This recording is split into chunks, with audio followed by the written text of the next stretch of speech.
You are listening to part 17 of the 7 Medicines the Wise Woman Way with Susan Weed at Time Monk Radio. Hello, Susan. Welcome to Time Monk Radio. How are you tonight? Hi, Jim, and I am doing really, really well tonight. And you? I'm quite well myself. Thank you.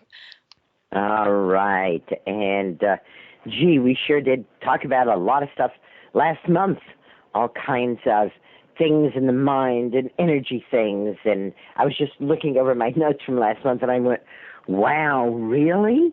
We covered all of that: light medicine, energy medicine, homeopathy, flower essences, gemstone elixirs, talismans, crystals, affirmations, visualizations, prayers, spells, rituals, ceremonies, plant intelligence, psychoactive plants, ESP, shamanism, resonance, and channeling? Yeah, we did. When you put it that way. I know, it seems like a lot when you just kind of list out what we did. But if you haven't been following the series, we urge you to go back after you've listened to this one and catch some of the previous ones. You don't need to. You'll be able to make total sense of what I'm saying on this show without having heard anything that came before. But all the stuff that comes before is so fascinating and interesting. And just to remind people, we're talking about the 7 medicines: serenity medicine, story medicine, energy medicine, lifestyle medicine, alternative medicine, pharmaceutical medicine, and high-tech medicine.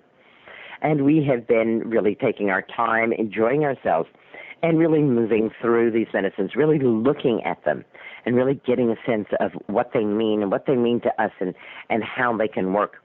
And so I also want to remind us, as we're drawing to the middle of this here, that the medicines are arranged in order of how likely they are to harm us. So serenity medicine is the first medicine because it's not ever likely to harm us. And high-tech medicine is the last medicine because it's incredibly likely to harm us. Even if we're just getting a test to find out if there's something wrong with us, high-tech medicine could actually kill us, give us cancer, do a variety of things that we would all consider very great problems. And that not only that I found, although I didn't think of it when I was creating this, I ordered it according to harm, but I found that there's more and more interference with and direct action on the body as we go through these medicines. So again, we think of serenity medicine. Serenity medicine, we might be floating in a tank weightless, right? I mean, literally nothing touching us, not even another person's mind or another person's thoughts. Story medicine, other people's thoughts and stories start to come in as well as our own stories. By the time we get to energy medicine, we might be having light touches on the body, but not anything that would be direct or heavy. However, once we get to the 4th medicine, which is lifestyle medicine, and we're going to start lifestyle medicine this month, and probably going to take us a couple of months to look at lifestyle medicine. Once we get to lifestyle medicine, we're really impacting the physical body. We're talking about the actual food that we ingest. We're talking about the ways that we move our body. So lifestyle medicine, which we can also call nourishment and exercise, is certainly more physical, more directly impacting us. When we cross the Great Divide and move into alternative medicine, pharmaceutical medicine, and high-tech medicine, then we are directly interfering with the body as it is. I'm not just saying that there's anything wrong with this. I'm simply saying that when we're doing chiropractor or acupuncture or giving people herbs or doing any kind of alternative technique, that we are having an impact on the body, and then drugs have a greater impact. And then in high-tech medicine, which is also break and enter, where you're literally breaking through the barriers, cutting, using radiation, doing things that have the deepest possible impact on the body. So we're right at that midway point in 7 medicine series. We're starting the 4th medicine. We might think of that as the central point. I think of the Great Divide, which we will reach after we get through the 4th medicine, as being the actual center point at the tipping point. We'll talk more about why that is the center point and why that is the tipping point.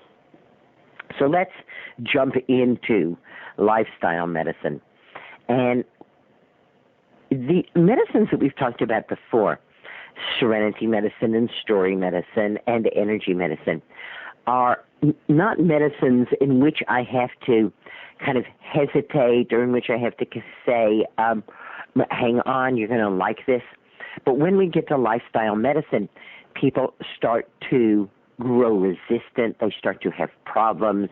They start to think, shall we say, this woman is going to tell me what to eat and how I should exercise. So I want to reassure you here right at the very beginning, I am not going to tell you what to eat or what not to eat.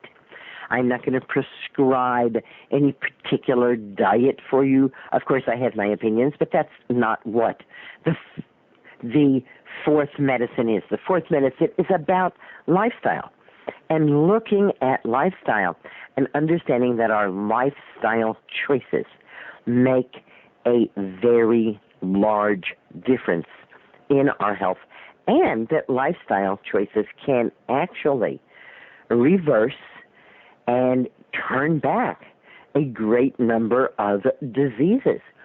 And again, remembering that we can move through these medicines one by one. We can start with serenity medicine. If it doesn't work, we can drop that and go to story medicine.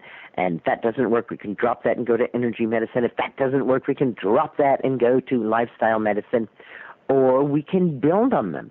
We can start with serenity medicine. If we don't get the result we want, we add story medicine.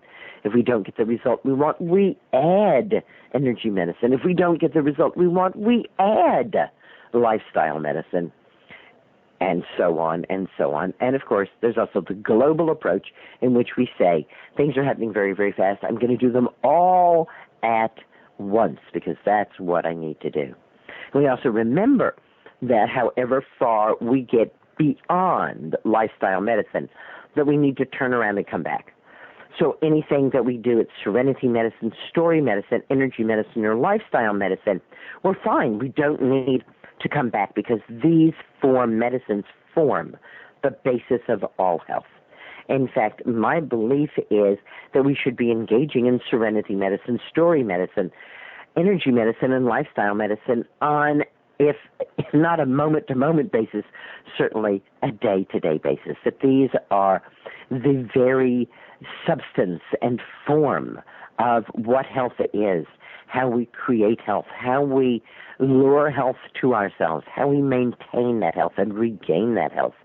These first four medicines are not just medicines, but they are things that we actively need to pursue and to do.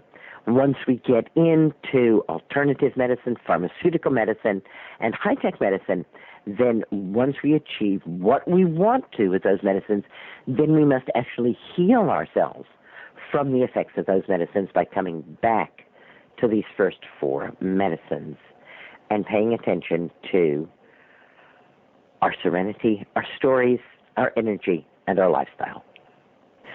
When I ask myself, what are human beings doing? What are all organisms doing? What is all life doing? The answer that I have is all of life, first and foremost, is protecting itself. And then after that, what life is doing is eating. In fact, I say that there's one great rule in nature, and that is, I eat you, and you eat me. And, of course, that you eat me is why all organisms are seeking to protect themselves, because in nature it is eat and be eaten. That's pretty much what's going on. We have a little extra energy. We'll make a few more mouths to reproduce to add to the eat and be eaten cycle of life. So when we're talking about lifestyle medicine, we're really striking home. We're really striking in many ways at the root of how we perceive ourselves and how we have grown up. Food, after all, is not merely nourishment, certainly. Food is nourishment, but it is far more than that. And just so, how we move, how we sit, the forms of physical culture that we use, these things are very much a basic part of how we perceive ourselves, what kind of family we grew up in, and what our culture says about these things. And different cultures, of course, have different things to say about what's considered correct. I think about the culture which went on for a very long time in China, where women had their feet bound. And by bound, what they mean was the foot was broken. It was broken, and it was over a period of time actually bent double with the toes being pushed back toward the heel and bound. And every day of a woman's life, she had to change her bindings because they were soaked with blood and often with pus as well. Needless to say, these women did not walk much. And so this is a cultural thing about how our bodies are used. I ask some women from China, these women, did they die young? Did they get osteoporosis? What was the consequence of hardly being able to walk? I mean, literally, if these women wanted to go anywhere, they needed to be carried because their feet simply were not left in a state that could support them. And what I was told was, again, there's a cultural workaround. Right, so you and I might think of good exercises. Let's get out and take a walk. This was, of course, denied to these women because of what had been done to their feet, and it was done when they were girl children, and mostly, they had varying feelings about it. No girl child went to this with great glee, but they were told that they would be a big-footed woman and no one would marry them. And again, what is being invoked here is survival. You will not survive unless this happens. So what they did was that they would sit on the floor with their legs stretched out in front of them, and they would beat their heels upon the floor. And it turns out that this vibration, vibrating through the bones of the legs and the hips, is enough to prevent osteoporosis in the lower part of the body. Of course, the upper parts of the body were working. They were sewing, they were doing weaving, they were doing quite a lot with the upper part of their body. And so they found a way to do that. Now, it's not part of modern American culture to sit on the floor and bang your heels on the floor. And this is what I mean by different times, different situations, and different cultures are going to make how we use our bodies and how we move our bodies very different for us. We'll be talking next month about tonification, about movement, and not just about how important it is, but about different ways of thinking about it and different ways of getting ourselves into an understanding from what we now have researched and know about moving the body. Just a small point. If you're over 40, you probably remember back when if someone had surgery, the kind of expected thing after that surgery was that there would be bed rest, that they would rest in bed. And you may be surprised now that even after fairly major surgery, people are encouraged to get up out of bed as soon as the anesthesia has worn off and they can move. We now understand that idea of bed rest is not healthy for the organism. So this again is something about how our understanding, not just what we believe, but our actual understanding of the anatomy and physiology of rest and movement have been changed. Similarly, we are learning more and more about what nourishment is, but at the same time, we seem to be getting further and further away from being able to nourish ourselves well. So we're going to be looking this month deeply into nourishment. We're going to be looking at why nourishment is the key to the wise woman tradition, why the wise woman tradition focuses so much on nourishment. I say that the scientific tradition measures and fixes, the heroic tradition cleanses and balances, and the wise woman tradition nourishes wholeness. So we're going to be looking at wholeness and holistic medicine and what it means to actually nourish wholeness and how holistic medicine differs from alternative medicine. We're going to be looking at very specific aspects of nourishment And we're going to be really honing in on what do we believe about nourishment and what does science have to say about what we believe. What are we being told about what is truly nourishing and what is really nourishing to us? And what is that based on? The people who are telling these things, what is their research? Is it just opinion? I have no problem with opinion. As a matter of fact, opinion makes the world go round, what fun opinion is. But I do distinguish opinion from fact. So there are some things that are facts. There are some things that are opinions, and they're both usable, and they're both important. But I'm going to do my best throughout our time together as we're talking about nourishment to make it very clear when I'm talking about something that I believe or something that's my opinion and something that, so far as we know, has been quite well established by science. And if you would say, well, science changes its mind, I would say, no, actually, science doesn't change its mind because science doesn't have its mind made up. Science is ultimately the most open mind there is. Science says, this is what we know right now, and if we learn something different, then we'll change what we know. How open-minded can you be? How absolutely marvelous. As we delve into nourishment and holistic medicine, we're going to be looking, of course, at nourishing herbal infusions. If you know about my work, you know that while nourishment is key in the Wise Woman tradition, nourishing herbal infusions are the key to nourishment. So we're going to talk at length about nourishing herbal infusions, and we're going to contrast them to green drinks and to juices. We're going to find out why it is that green drinks don't work and can actually be lethal, and why it is that juicing is a way to put your brain on drugs and to really not give your body what it needs.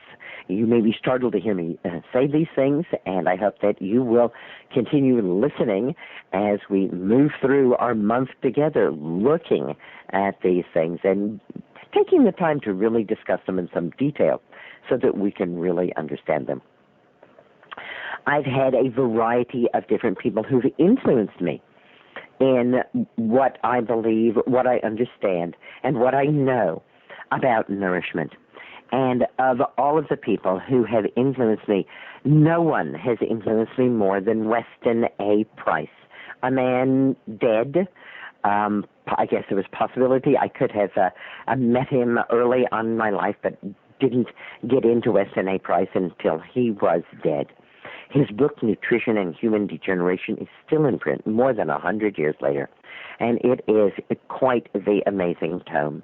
Basically, what Weston A. Price tells us is not what we should eat, what we shouldn't eat, what the human diet ought to consist of. He simply tells us what the human diet does consist of.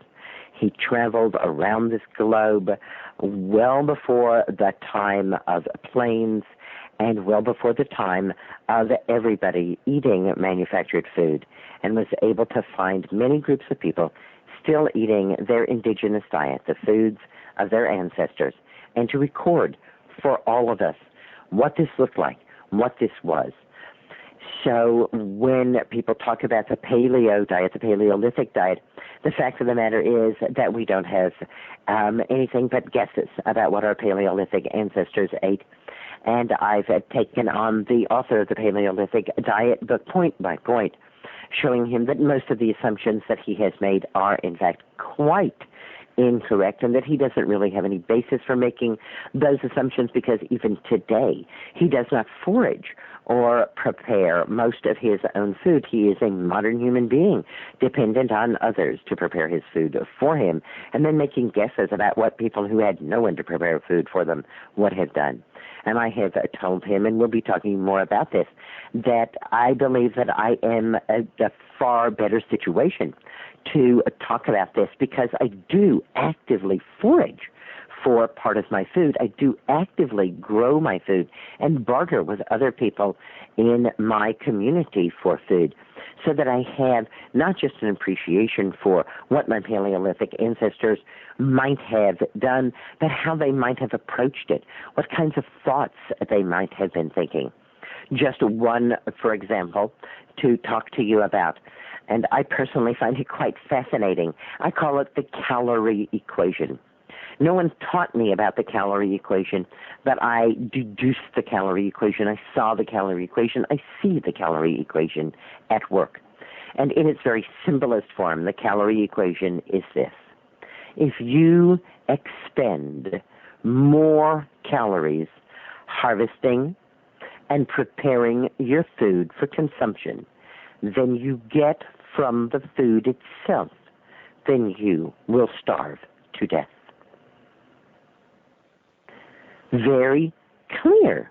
Most people have no problem understanding this and saying, yes, obviously, if I put out more calories to get my food than I get back from the food, there's going to be a calorie loss. I'm going to wind up thinner and thinner and thinner and thinner until eventually I have indeed starved to death. I said, and worse yet, your children will starve to death first. But most of us are quite unaware because we do not put forth the effort to gather that food. Now you ask a gardener is going to already have an inkling about the calorie equation.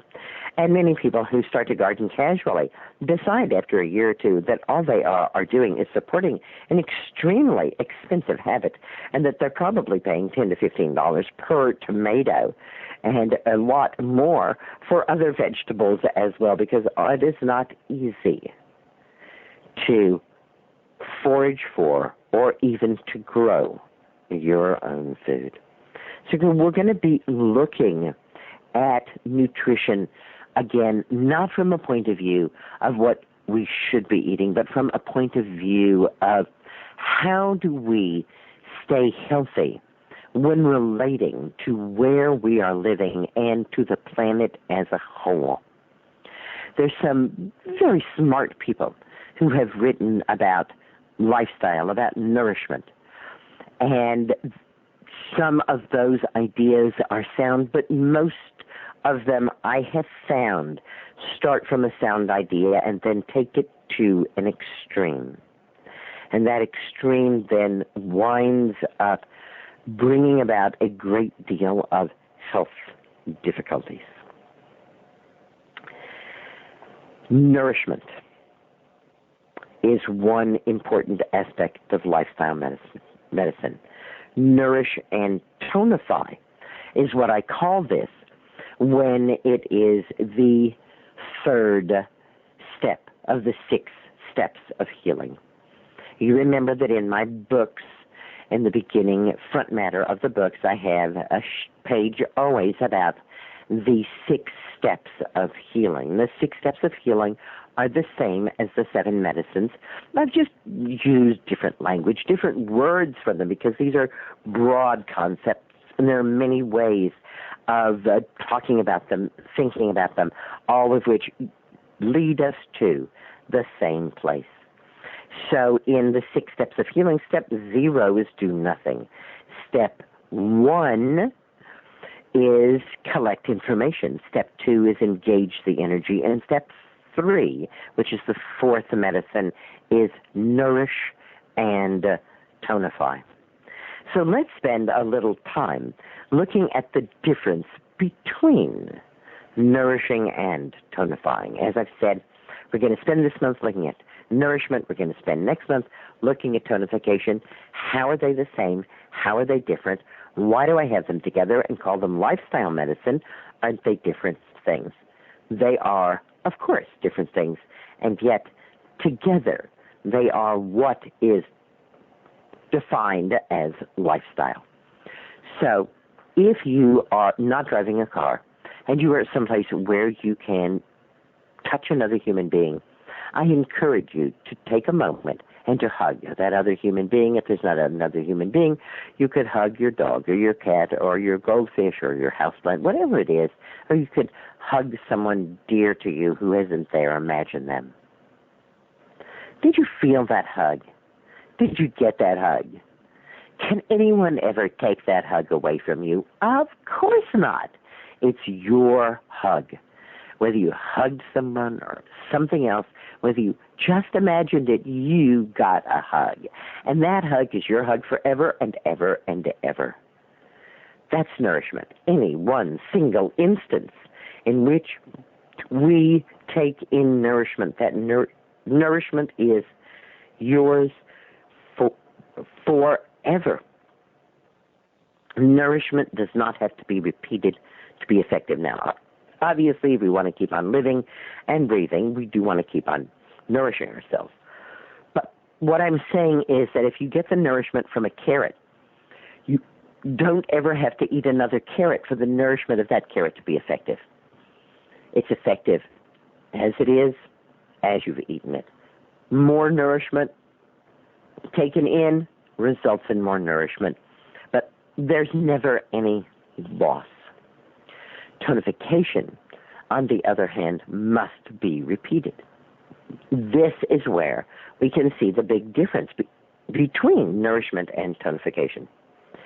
So that if I went out and ran for 10 miles, I would not only not tonify, I would damage or injure myself because I'm not a runner. 10 miles is a long run, even for a runner. But if I said, I'm going to go for a half-mile run every week for the next 20 weeks, at the end of those 20 weeks, I would have gotten something. Tonification is about regular, rhythmical repetition. When we nourish, any one instance is nourishment. No repetition is needed. When we tonify, we must repeat.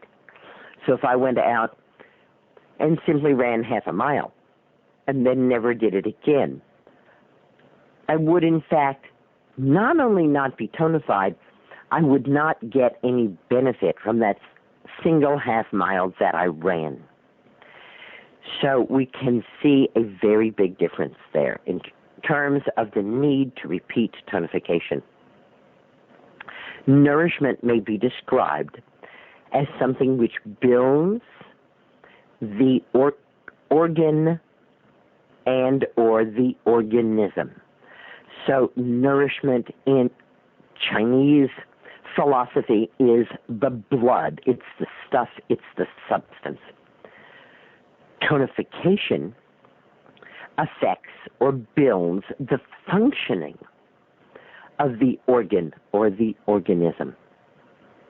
In Chinese medicine, tonification is qi. It's the movement. It's, shall we say, the energy, but we're using energy in a slightly different way than we did last month when we were talking about energy medicine. It's the tonification goes with the nourishment so that we have a well-built organ before we increase the functioning of that organ. This is one of my problems with the heroic tradition, which focuses on so-called cleansing. And they say, use this technique or this substance in order to make your liver work stronger or make your kidneys work stronger. And I say, if your liver and your kidneys are not healthy to begin with, making them work stronger is not going to result in long-term good health. But if we nourish the liver and we nourish the kidneys, then they will do the jobs they are designed to do, which is to remove unwanted things from the body. Water-soluble chemicals, hormones, all manner of things are removed in that way. So we see that lifestyle medicine forms one of the most important medicines, and that it is more acknowledged than the previous three medicines. You can find a lot of information about lifestyle and lifestyle medicine. You can find a lot of information about foods that heal, nourishing foods, how to nourish yourself, ways to exercise, and so on. Pick up any magazine anywhere, and I guarantee no matter what's in the magazine, there's going to be an article about food and an article about exercise. So lifestyle medicine is critical and important. Let's get into it and see what we can learn about nourishing ourselves and tonifying ourselves. Green blessings, everyone. Thank you for being with Susun Weed here at Time Monk Radio. This concludes part 17 of our discussion on the 7 medicines, the Wise Woman Way with Susun Weed at Time Monk Radio.